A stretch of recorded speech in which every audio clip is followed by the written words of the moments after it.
మాకు ఈ పని కావట్లేదు అనుకున్నటువంటి ప్రతి పని కూడా దీనివల్ల అవడానికి గాను ఆస్కారం ఏర్పడుతుంది. అయితే మానకుండా మన కోరికను అనుసరించి ఓ 16 సప్తాహాలు మనం ఇలా పారాయణ చేసుకుంటూ ఉండాలి. లేదా నెలకొక సప్తాహంగా అన్నా కనీసం దీన్ని పారాయణ చేసుకుంటూ రావాలి. ఎవరికైతే జాతకంలో గురుబలం తక్కువగా ఉంటుందో, ఆర్థికంగా రొటేషన్స్ జరగకుండా ఉంటూ ఉంటాయో, వారందరికీ కూడా ఈ శ్రీ గురు చరిత్ర చాలా అద్భుతంగా ఉపయోగపడుతుంది. సరైనటువంటి వైద్యుడు లభించట్లేదు, సరైన వైద్య విధానం మాకు దొరకడం లేదు, అలానే మాకు గుండె దడ ఎక్కువగా ఉంటుంది అని అనుకునేటువంటి వారు కూడా వీరంతా కూడా శ్రీ గురు చరిత్రను కనుక సప్తాహ పారాయణ క్రమంగా చేస్తూ వచ్చినట్లయితే దత్తాత్రేయుల వారి కటాక్షం వల్ల ఇవన్నీ కూడా మనం పొందడానికి గాను ఆస్కారం ఏర్పడతాయి. అంతటి విశేషమైన దైవం దత్తాత్రేయుల వారు. వీరిది నిత్యావతారం, పరిపూర్ణమైనటువంటి గురుస్వరూపం, ఆది గురువు జగద్గురువు దత్తాత్రేయుల వారే. ఇంకా విచిత్రమైనటువంటి విశేషం ఏంటంటే అసలు ఇంత మేము పారాయణలు చేయలేమనుకోవంతే కనుక స్మతృగామి సనోవతు, స్మరించగానే మనల్ని అనుగ్రహించేటువంటి దైవం కదా, అందుకని ఒక మంత్రాన్ని చెప్తారు. దిగంబర దిగంబర శ్రీపాదవల్లభ దిగంబర, దిగంబర దిగంబర శ్రీపాదవల్లభ దిగంబర, ఇంతే మంత్రం. దిగంబర దిగంబర శ్రీపాదవల్లభ దిగంబర. ఇలా ఎవరైతే నిత్యం కూడా 108 సార్లకి తగ్గకుండా జపం చేస్తూ ఉంటారో దిగంబర దిగంబర శ్రీపాదవల్లభ దిగంబర అంటూ, వీరికి మనస్సులో ఏ కోరికలు ఉంటాయో అవన్నీ నెరవేరుతాయట. ప్రత్యేకించి ఉద్యోగానికి పరంగా వచ్చేటువంటి సమస్యలు ఏవైతే ఉన్నాయో ఇవన్నీ తొలగిపోతాయండి. ఇంటర్వ్యూలకు వెళ్ళే ముందుగా ఈ మంత్రాన్ని కనుక జపం చేసుకొని మనం వెళ్ళామా ఇంటర్వ్యూలో విజయం అవడం అనేది ఖాయంగా చెప్పుకోవచ్చు. అంతేగాక మనకి బదిలీ లేకుండానే మనం ఉత్తీర్ణతను పొందాలి, ఒక మంచి స్థాయికి వెళ్ళాలి, ఉద్యోగంలో ప్రమోషన్ సాధించుకోవాలి, ట్రాన్స్ఫర్ లేకుండా ప్రమోషన్ కావాలన్నా కూడా ఈ దిగంబర దిగంబర శ్రీపాదవల్లభ దిగంబర అనేటువంటి నామము, శ్రీ గురు చరిత్ర పారాయణ మనకి చాలా చక్కగా పనికొస్తాయి. అంత విశేషమైనటువంటి దైవం దత్తాత్రేయుల వారు. అటువంటి ఆది గురువు జగద్గురువు అయినటువంటి దత్తాత్రేయుల వారికి సంబంధించినటువంటి స్తోత్రాన్ని ఈ గురువారపు శుభవేళ శ్రవణం చేద్దాం, తరిద్దాం. జటాధరం పాండురంగం శూలహస్తం కృపానిధిం సర్వరోగహరం దేవం దత్తాత్రేయమహం భజే. జగదుత్పత్తికర్త్రే చ స్థితి సంహార హేతవే భవపాశ విముక్తాయ దత్తాత్రేయ నమోస్తుతే.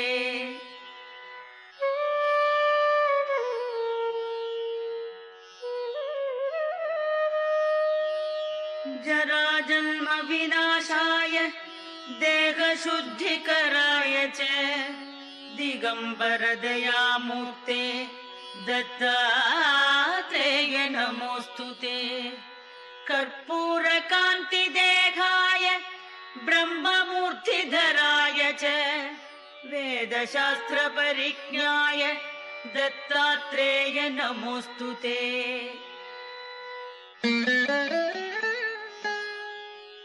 హ్రస్వదీర్ఘకృశస్థూల నామగోత్ర వివర్జిత పంచభూతైకదీప్తాయ దత్తాత్రేయ నమోస్తుతే. యజ్ఞభోక్త్రే చ యజ్ఞాయ యజ్ఞరూపధరాయ చ యజ్ఞప్రియాయ సిద్ధాయ దత్తాత్రేయ నమోస్తుతే. సాధారణంగా ఒక పేరెంటం జరిగిందంటే ముత్తైదువులందరూ కూడా ఒకరికొకరు తాంబూలాలు ఇచ్చిపుచ్చుకోవడం అనేది జరుగుతూ ఉంటుంది. ఇలా ముత్తైదువులనే కారు, ఇంటికి మగవారు వచ్చినా కానీ ఏదైనా శుభకార్యాలు జరుగుతున్నా కానీ వారికి కూడా తాంబూలం ఇవ్వాలి. అందుకనే దంపత్ తాంబూలం అని చెప్పని బ్రాహ్మణుడికి ఇచ్చేటువంటి వాళ్ళ తాంబూలం ఉంటామని ఇవన్నీ జరుగుతూ ఉంటాయి. ఇలా తాంబూలం ఇవ్వడానికి మనం పొందేటువంటి ఐశ్వర్యానికి ఏమైనా సంబంధం ఉందా అనేది కూడా ఆలోచన చేసినట్లయితే తమలపాకుకి ఎప్పుడు కూడా ఒక ప్రత్యేకమైనటువంటి గుణం ఉంటుంది. అది వేసవి కాలంలో మనకి చల్లదనాన్ని, శీతాకాలంలో వెచ్చదనాన్ని కలిగిస్తుంది. శరీరంలో ఉండేటువంటి కఫాన్ని పోగొట్టి మనల్ని ఎప్పుడు కూడా ఆరోగ్యవంతులుగా అట్టిపెడుతుంది. కనుక ఈ యొక్క తమలపాకు ఏదైతే ఉంటుందో దీన్ని రవిగ్రహానికి కారకత్వంగా చెప్తారు. అందుకని ఈ తాంబూలం ఇలా ఇచ్చిపుచ్చుకుంటూ ఉండటం వలన, లేదా తాంబూలాలు ఇస్తూ ఉండటం వలన సూర్యుడి యొక్క పరిపూర్ణమైనటువంటి అనుగ్రహాన్ని మనం పొందడానికి ఆస్కారం ఏర్పడుతుంది. ఆరోగ్యం భాస్కరాదిచ్చేతన్నారు కనుక దీనివల్ల సూర్యనారాయణమూర్తి యొక్క పరిపూర్ణమైన కటాక్షం కలిగి మనం ఆరోగ్యప్రదంగా ఉండటానికి, ఎదుటివారు కూడా ఆరోగ్యంగా ఉండటానికి ఆస్కారం ఏర్పడుతుంది. ఎందుకని తాంబూలం పుచ్చుకున్నాక ఏం చేస్తాం, దాని మీద ఇంత సున్నం రాసి చక్కగా నోట్లో పెట్టుకొని కిల్లిలాగా వేసుకుంటాం కనుక ఆ తాంబూల చరవణ భాగ్యం చేతి ఇవన్నీ కూడా కలగడానికి ఆస్కారాలు ఏర్పడతాయి. అంతేకాక 8 విధములైనటువంటి భోగభాగ్యములు ఉన్నాయన్నారు. అందుకని వీటిని అష్టైశ్వర్యాలు అంటున్నాం. ఈ 8 విధమైనటువంటి భోగములను అనుభవించగలిగినట్లయితేనే జీవితంలో పరిపూర్ణమైనటువంటి ఆనందాన్ని చవిచూసినట్టుట. అటువంటి 8 విధమైనటువంటి భోగముల్లో నిత్యం తాంబూలం వేసుకోవడం అనేది కూడా ఒక భోగం కింద చెప్పారు ధర్మశాస్త్రంలో. అందుకనే సదా తాంబూల పూరితముఖి అంటూ అమ్మవారికి కూడా ఎప్పుడు కూడా తాంబూలాన్ని చర్వణం చేస్తూ ఉంటారని చెప్పి ఒక నామం కూడా ఉంది. అంతటి వైభవాన్ని మనకు కలగాలి అని అంటే, అంతటి భోగభాగ్యములు మనకు కలగాలి అని అంటే, స్థిరమైనటువంటి సంపద ఉండాలి అని అంటే, ఇదిగో ఈ తాంబూల దానం నిత్యం చేయాలి అని అన్నారు. అంతేగాక ఎవరైతే దానం చేయకుండా ఉంటారో వారికి మహాపాపములు కలుగుతాయి అని చెప్పాను. అంటే రోజు దానం చేయాలి. మరి రోజు దానం చేయండి అంత శక్తి ఉండద్దు, అందుకు కనీసం ఇలా తాంబూల దానం అయినా చేయండి, మీరు ధర్మహాని చేయనటువంటి వారు అవుతారు అని చెప్పాను. ఎప్పుడైతే ధర్మహాని చేయకుండా నిత్యం కూడా దానం చేసేటువంటి ఒక వ్రతాన్ని మనం కలిగి ఉన్నామో, దానము చేత ప్రీతి చెందేటువంటి లక్ష్మీదేవి మన యందు సంతోషించి మన ఇంట స్థిరంగా ఉండటానికి కానీ ఆస్కారం ఏర్పడుతుంది. కనుక తాంబూల దానం వల్ల ఐశ్వర్యం కలుగుతుందనటానికి కానీ దీని హేతువుగా నియమించారు. అదే ప్రకారంగా ఈ రోజున శుక్రవారం అనగానే మనందరికీ కూడా గుర్తుకు వచ్చేటువంటి తల్లి సాక్షాత్తు లక్ష్మీదేవి, లేకపోతే రాజరాజేశ్వరి అమ్మవారికి సంబంధించిన ఉపాసన చేసుకోవడానికి గాను శుక్రవారం చాలా ప్రశస్తమైనటువంటి రోజు. సర్వసాధారణంగా మనం ఏ ఐశ్వర్యం కోసమైతే నిత్యం కూడా ప్రాకులాడుతూ ఉంటామో, ఆ ఐశ్వర్యాది దేవత అయినటువంటి మహాలక్ష్మీదేవి కూడా నిత్యం కూడా లలితా పరమేశ్వరుని ఆరాధిస్తూ ఉంటుందిట. అందుకనే సచామర రమావాణి సవ్యదక్షిణ సేవిత అంటూ లలితాదేవికి ఒకవైపు లక్ష్మీదేవి, ఇంకొక వైపు సరస్వతీదేవి ఇద్దరు కూడా నిలబడి వింజామర వీస్తూ ఉన్నట్టుగా మనకి చిత్రపటాల్లో చూపెడుతూ ఉంటారు. శాస్త్రవచనం కూడా అలానే ఉంటుంది. ఎత్ర భోగో తత్ర నాస్తి మోక్షః, ఎత్ర మోక్షో తత్ర నాస్తి భోగః, శ్రీసుందరి ఉపాసకానాం భోగమోక్షం కరతలామలకమేవా అని చెప్పబడినట్లుగా ఎక్కడైతే మోక్షం ఉంటుందో అక్కడ భోగభాగ్యాలు అనుభవించడానికి అవకాశం ఉండదు. ఎక్కడైతే సమస్తమైనటువంటి భోగభాగ్యములు ఉంటాయో అక్కడ మోక్షం అనుభవించడానికి అవకాశం ఉండదట. కానీ లలితా త్రిపుర సుందరిని ఆరాధన చేసేటువంటి వారందరికీ భోగమోక్షములు రెండూ కూడా సిద్ధిస్తాయి. ఈ ప్రత్యేకత ఈ అమ్మవారి యొక్క ఆరాధనలో తప్ప ఇంకెక్కడా లేదనంటూ మనకి శాస్త్రం తెలియజేస్తోంది. అటువంటి భోగమోక్ష ప్రదాయకమైనటువంటి లలితా అమ్మవారికి సంబంధించినటువంటి లలితా సహస్రనామ స్తోత్రాన్ని శ్రవణం చేద్దాం, ధన్యులమవుదాం.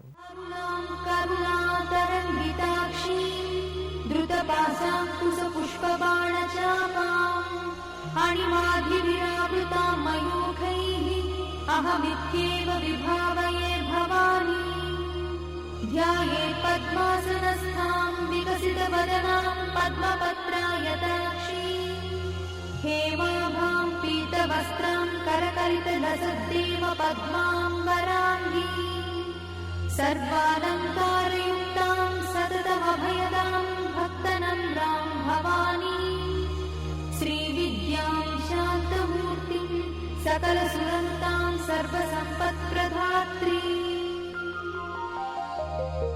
श्रीमाता श्रीमहाराज्ञी श्रीमत्सिंहासनेश्वरी चिदग्निकुण्डसम्भूता देवकार्यसमुद्यता उद्यद्भानुसहस्राभा चतुर्बाहुसमन्विता रागस्वरूपपाषाढ्या क्रोधाकाराङ्कुशोज्ज्वला मनोरूपेक्षुकोदण्डा पञ्चतन्मात्रसायका निजागुणप्रभापूरमज्जद्ब्रह्माण्डमण्डला चम्पकाशोकपुन्नागसौगन्धिकलसत्कजा कुरुविन्दमणिश्रेणी कनत्कोटीरमण्डिता अष्टमी चन्द्रविभ्राजदलिकस्थलशोभिता मुखचन्द्रकलङ्काभमगनाभिविशेषका वदनस्मरमाङ्गल्यगृहतोरणचिन्दिका वक्त्रलक्ष्मीपरिवाहजनन्वीनाभलोचना